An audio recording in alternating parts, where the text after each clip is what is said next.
Egun on den hori, eskerrik asko gaur onera etortzeragatik. Lehen hitzak Ipar Euskal Herrira begira, Ipar Euskal Herriko hauteskundeek lehen itzuliaren ostean utzi dituzten emaitza horiei begira, ikusten dugulako egiaztatu egiten dela, edo egiaztatzen dugu, berretsi egiten dela, lehen itzuli honen ostean, ezkerreko abertzaletasunak azken urtetan Ipar Euskal Herrian izan duen aurrerapena. Oso tendentzi positiboa da eta oso pozik gaudela esan behar dugu gaur EH Baik lortutako emaitza horiekin, ez?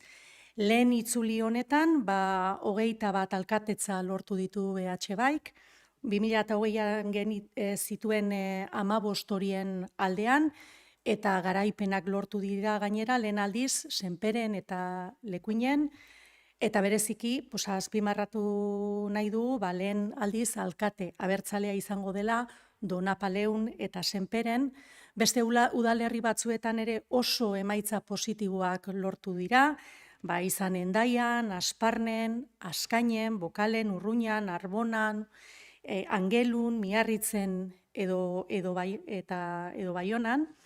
Eta beraz, gure iritziz emaitza horiek erakusten dutena da proiektu abertzale, progresista, feminista eta ekologista, gero eta sustrai sakonagoak hartzen ari dela Ipar Euskal Herrian ere, eta horregatik esaten dugu oso pozik gaudela EH Baik lortutako emaitza horiekin, eta mobilizaziorako deia egiten dugu martxoaren 22an bigarren itzuliari begira.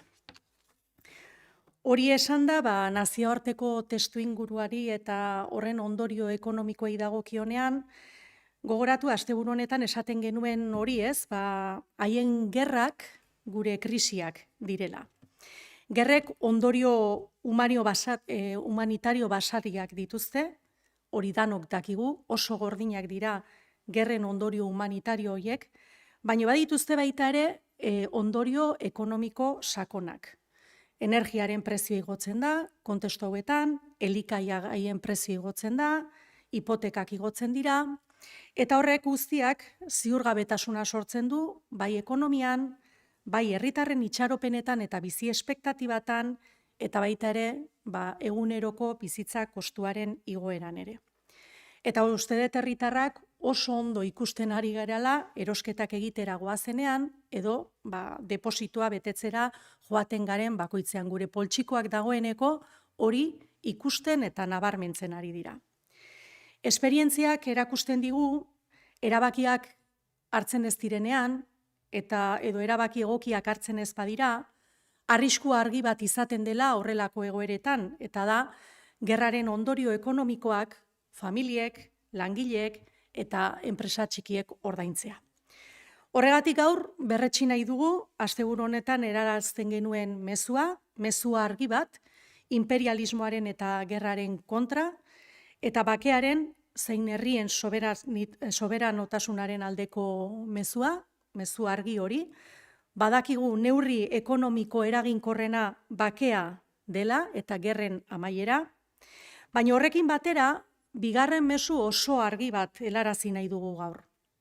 Gure iritziz ezin dugulako onartu gerraren ondorio ekonomikoak gehiengo sozial eta langileen gain erortzea. Ahuldutako eredu sozial batek desberdintasuna, prekarietatea eta haustura eragiten ditu, eta horregatik iruditzen zaigu gaur bezalako testuinguru nahasiak ezinbesteko egiten dutela biztanleriaren herritarren bizi segurtasuna bermatuko duten neurriak premiaz hartzea.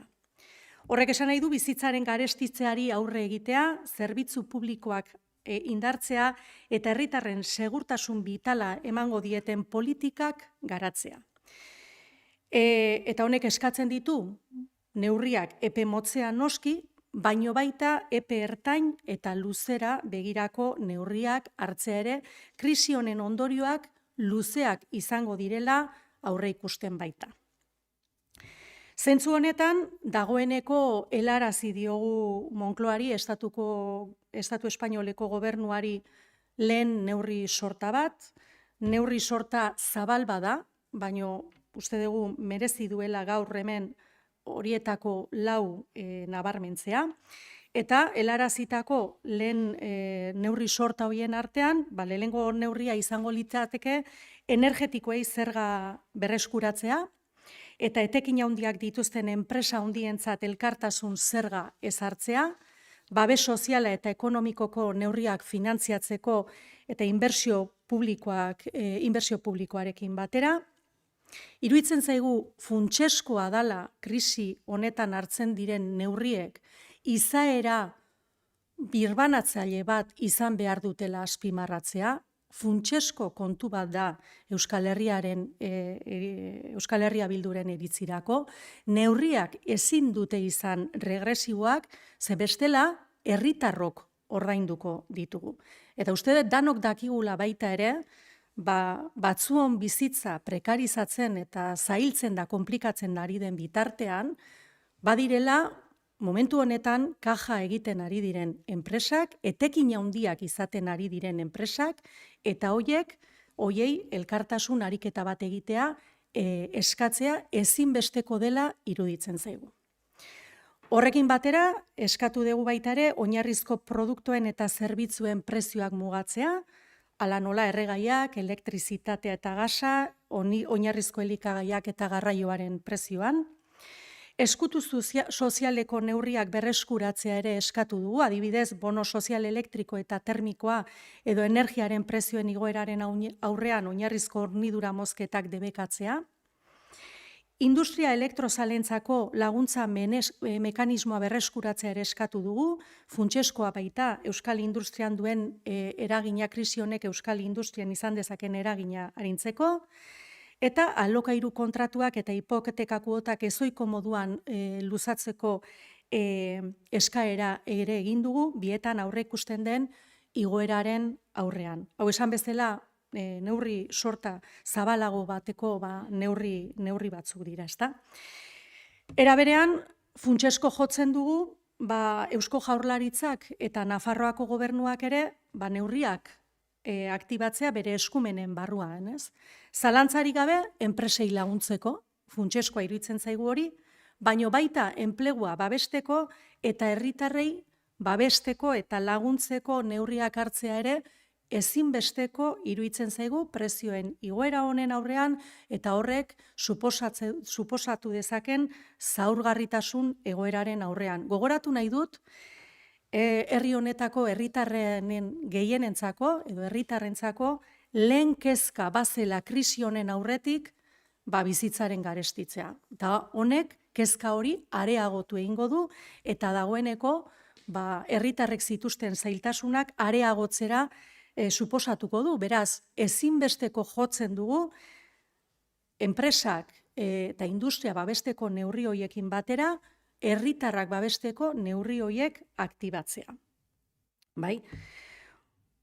Eta zentzu honetan esan behar dugu, ez dugula adibidez, Eusko Jaurlaritza termino horietan hitz egiten entzun. Entzun dugu bai, eskutu industrialaz hitz egiten, entzun dugu, industria arloan hartu behar diren neurri horietaz hitz egiten, eta ezinbesteko dira neurri horiek, guk ere uste dugun industria babesteko neurriak hartu behar direla, eta horregatik proposatu dugu adibidez, industria kontseilu bat sortzea, arloko, aktore fundamentalek osatutakoa, precisamente, orain arte oso modu reaktiboan funtzionatzen ari garela ikusten dugulako, eta gure ustez hori ez da eraginkorra, eta ikusten dugulako baita ere zehaztasun falta handia dagoela industria politikan, eta politika industrial sendo bat behar dugula.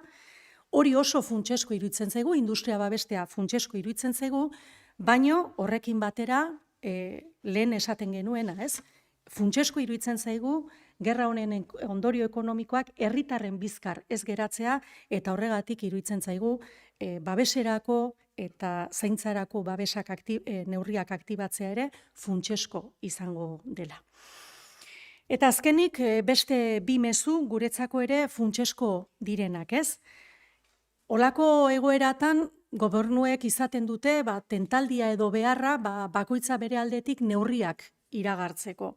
Azpimarratu behar da momentu honetan erakunden arteko elkarlana eta alineazioa funtsezkoak direla. Batez ere, ditugun baliabideen erabilera eraginkorragoa eta egokiagoa izan dadin, ez? Eta azkenik, gobernantza kolaboratiborako eta elkarrizketa egonkorrerako dei bat luzatu nahi dugu. Esperientziak erakusten du, krisi sakonak hobeto kudeatzen direla lankidetzatik eta kolaboraziotik. Eta horregatik funtsezko iruditzen zaigu, elkarrizketarako, hausnarketarako eta erabaki bateratuak hartzeko espazio eta guneak sortzea. Bueno, como decía en euskera, unas primeras palabras para hacer una valoración de la primera vuelta de las elecciones municipales en Ipar Euskal Herria. Bueno, pues constatamos con mucha alegría que se confirma el avance del proyecto Abertzale de Izquierdas en Ipar Euskal Herria. La tendencia es muy positiva y estamos, desde luego, muy contentas por los resultados obtenidos por EH Bai en esta primera vuelta. Han logrado 21 alcaldías frente a las 15 que tenían en el 2020. Se han conseguido victorias por primera vez en Sempere y Lecuaine. Y además hay que subrayar que por primera vez habrá alcaldes abertzales en Donapaleu y Sempere. También se han obtenido resultados muy positivos en otros municipios, como en Hendaya, en Azkaine, en Bokale, Urruña y Arbona, o en Biarritz, y también en Bayona. Y todo esto demuestra que nuestro proyecto, que este proyecto abertzale, progresista, feminista y ecologista, está echando unas raíces cada vez más profundas, y por eso vuelvo a repetir que estamos profundamente contentas, estamos muy, muy contentas con los resultados obtenidos por EH Bai en esta primera vuelta, y hacemos un llamamiento a la movilización de cara a la segunda vuelta, que va a ser fundamental el 22 de marzo. Mirando un poquito al contexto internacional y a las consecuencias económicas que este va a traer, bueno, lo decíamos este fin de semana, ¿no? que sus guerras pues son nuestras crisis, y creo que la ciudadanía lo está viviendo ya en sus carnes, en sus bolsillos. Las guerras tienen indudablemente unas consecuencias humanitarias brutales, muy duras, pero también tienen profundas consecuencias económicas. Sube el precio de la energía, sube el precio de los alimentos, suben las hipotecas. Todo esto genera incertidumbre en la economía, incertidumbre en las expectativas de vida de la ciudadanía, y trae consigo un aumento del coste de la vida muy importante, ¿no? Y lo decía, lo estamos viviendo ya cada vez que vamos a hacer la compra o nos acercamos a repostar. La experiencia más reciente nos demuestra que si no se toman las decisiones adecuadas, incluso si no se toman decisiones o no se toman medidas, hay un riesgo que es muy claro y muy evidente, y es que las consecuencias económicas de las guerras las terminen pagando las familias, las personas trabajadoras y las pequeñas empresas. Y por eso hoy pues queremos reiterar ese mensaje que trasladábamos este fin de semana, un mensaje claro contra el imperialismo y la guerra, un mensaje a favor de la paz y de la soberanía de los pueblos, y un mensaje claro también, ¿no? Y es que sabemos que la medida económica más efectiva es la de la paz y el fin de las guerras. Pero junto con ello queremos trasladar también un segundo mensaje muy claro, y es que no podemos permitir que las consecuencias económicas de la guerra vuelvan a recaer sobre la mayoría social y trabajadora. Un modelo social debilitado tiende a producir desigualdad, precariedad y fractura, y por eso es muy importante tomar medidas. En un contexto convulso como es el actual, es imprescindible adoptar medidas que garanticen la seguridad vital de la población. Y eso significa hacer frente al encarecimiento de la vida mediante políticas públicas, fortalecer los servicios públicos y también desarrollar políticas de de protección que den seguridad económica a la ciudadanía. Y esto exige tomar medidas urgentes a corto plazo, pero también miradas a medio largo plazo, porque nosotras consideramos que las consecuencias de esta crisis pues, van a ser prolongadas y las vamos a sufrir durante mucho tiempo. En este sentido, sí os tengo que anunciar que ya hemos hecho llegar a Moncloa, al Gobierno del Estado español, un primer paquete de medidas. Es un paquete de medidas muy amplio, pero nos parece importante subrayar hoy una serie de medidas, unas cuantas de estas medidas. La primera de las medidas sería recuperar el impuesto a las energéticas y establecer un impuesto de solidaridad para las grandes empresas con amplios beneficios, con el objetivo de financiar, junto con la inversión pública, pues, medidas de protección social y económica. Nos parece fundamental subrayar en un momento como este que las medidas que se adopten para hacer frente a la situación que estamos viviendo tienen que tener un carácter redistributivo, que no pueden ser medidas regresivas, sobre todo porque si no, como decía antes, estas medidas las van a terminar pagando los ciudadanos y las ciudadanas. Con lo cual, para nosotros es fundamental este carácter redistributivo de las medidas y todas y todos sabemos que hay empresas que están teniendo beneficios enormes, beneficios de récord, y en este sentido creo que les toca también pues hacer un ejercicio de solidaridad.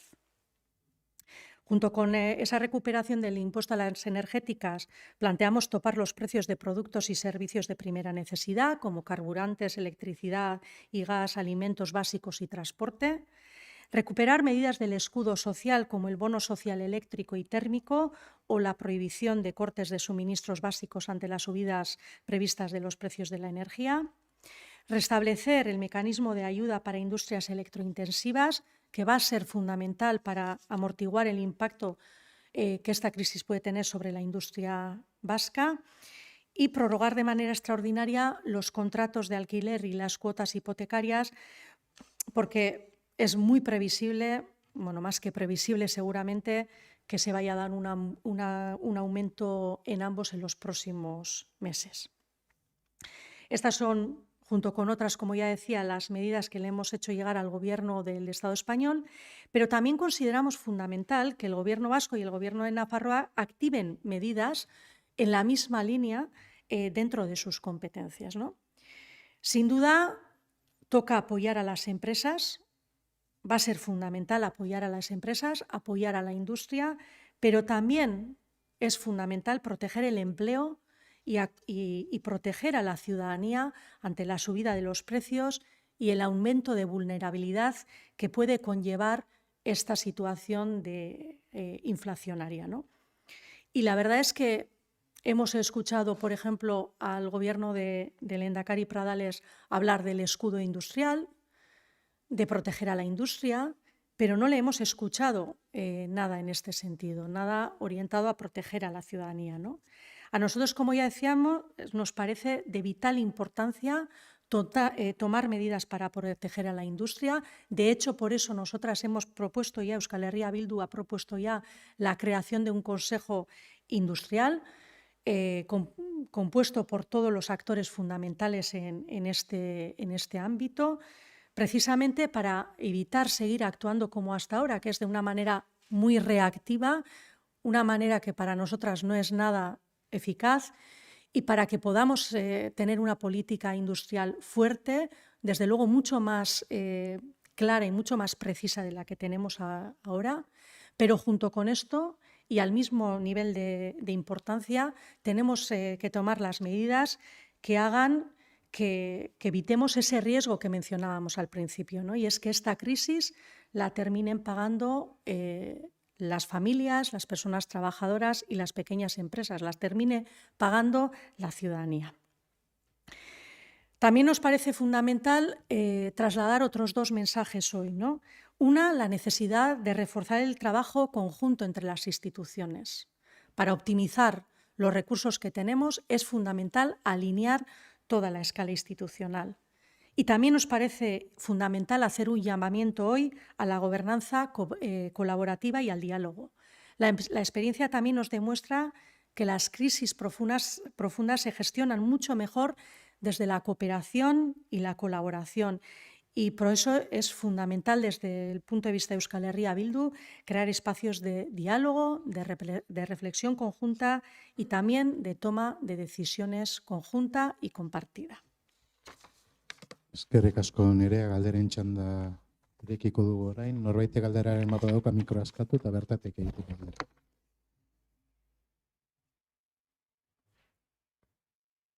Galderarik ez badago, amaitutzat emango du agerraldi. Eskerrik asko denoi. Eskerrik asko.